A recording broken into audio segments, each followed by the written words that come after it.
Alrighty guys, so I wonder how this sounds. I mean, the reverb in the studio, I just designed it, everything just got done, but today we're gonna talk about this bad boy right here. It's a Tokina 11-16, so let's get on with it.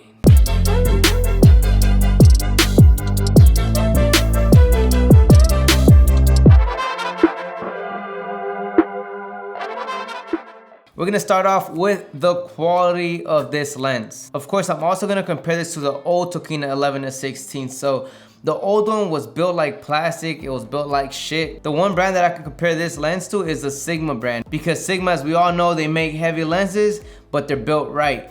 And this lens is built right. I mean, it's not heavy like a Sigma, which is a beautiful part, but it's built right. It's not like the older one. The focus ring is a lot better. It's a little stiffer, which is better for me. I don't like the old one that was way too soft and, you know, it was too easy to maneuver. This one's a lot more like you have to kind of work for it, so you're able to rack focus slowly.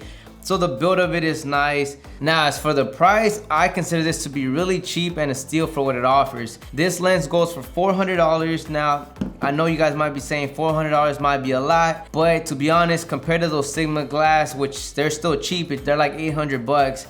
Canon, that's 1500, and Sony and all that. This lens right here, for what it offers for 400 bucks brand new, I would definitely recommend you guys this. The next thing I want to mention about this lens is it has internal zoom. So the great thing about internal zoom is if you put this on a gimbal, you don't have to worry about rebalancing the gimbal because it's internal. So that is the beautiful part about this. It reminds me like the Sigma 18-35. Now, the one downside to this lens is it is for crop sensor cameras only. So if you have a full frame, you can't use it, but if you guys are lucky and you guys own the S1H, then you guys are in luck, because the S1H, you're able to crop into Super 35 mode and you're able to utilize this. If you were to shoot the S1H in 4K 60, it's gonna crop, so you're able to use this lens. So for me, I can use it with all my cameras, and this lens being only for crop sensor, it does not affect me. That's probably why it's cheap as well, but just know it is for crop sensor cameras, so that is a downfall. Now, the next thing I wanna talk about is the bokeh on this. It is a f2.8. Now, one thing that you guys should keep in mind is it is super wide, so you're not really able to get bokeh. When you shoot super wide, then just know that it's very hard to see anything out of focus. But the plus side on why I recommend this lens for anybody that has any Panasonic camera, from the GH5 to the S1, S1H, of course, if you decide to crop into Super 35 or you're shooting in 4K 60, is with this lens, you're able to push in, let's just say, to be honest, maybe like 10 steps forward or 12 steps forward. You cannot see it going out of focus. So if you really want to use a gimbal and you need that push-in shot, you're able to do it with this lens. You do not have to worry about not going too far because it's going to show out of focus. So that is the reason why I got this lens. I owned the old one. I didn't like it as much because of flares that we're also going to talk about later in this video. The sharpness, I didn't like a lot of things that the older model had, so that is why I got this one. But the one reason why I had to get it again is because when you push in and out, and let's say you need the low light and you have to shoot at f2.8, you're still not gonna be able to see that it's out of focus. Now, as for distortion, you're not gonna get too much. I saw it in the corners when I was filming. It's not too much if you were to put your hand. As a matter of fact, I am gonna switch the lens right now. I'm gonna go ahead and, I guess for the Canon EL Star, I'm gonna have to go to 4K because it crops in and I'm able to utilize this. So 1 second, let me go ahead and swap that out.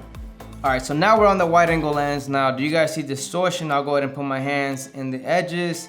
I mean, I'm not gonna get too in depth with this because for me, I normally use it, and if it's not gonna affect me on set, then I'm gonna buy the lens. I'm not really gonna get too technical, but I mean, you guys can kind of see if it gets distortion. That is super wide. Right now, I actually punched into like, I think 15 mil, just because the microphone is here and I did not want it to show up in the camera. And also, now that I'm shooting with this lens, you guys can see the vignetting on it. Does it have any? Just look around.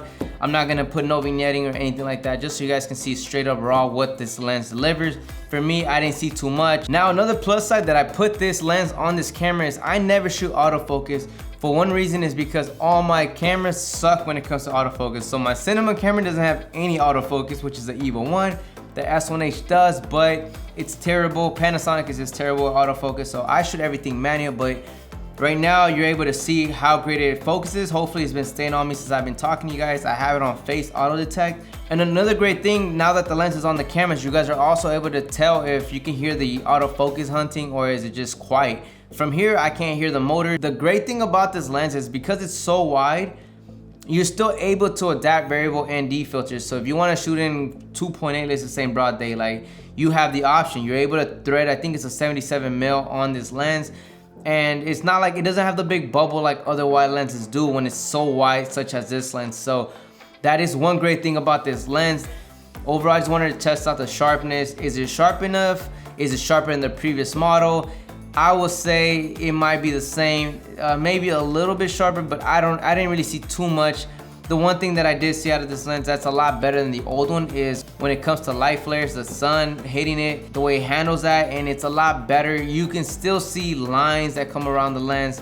There's still little things that show up that I don't like, but overall, it is a lot better. So yeah, that's pretty much it for this video. I'll go ahead and provide a studio update very soon. This is a brand new studio. The old studio is actually just my editing bay. That's where I'm gonna edit all my videos. And this studio is gonna be strictly YouTube and just overall maybe a podcast. I don't know what I'm gonna do with it just yet. It's just the beginning.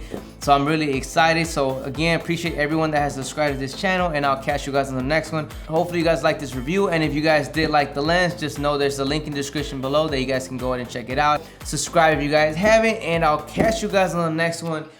Man, the worst thing about this room is it's hot. Like, I mean, the other one, at least it was a lot more chill. This is just, it gets hot really fast. I don't know if you guys can tell like on my forehead, but I feel like I'm shining. But yeah, I mean, let me see, how's the autofocus? I wonder if it was good. I don't even know. Anyways, I'm talking. Peace out, guys.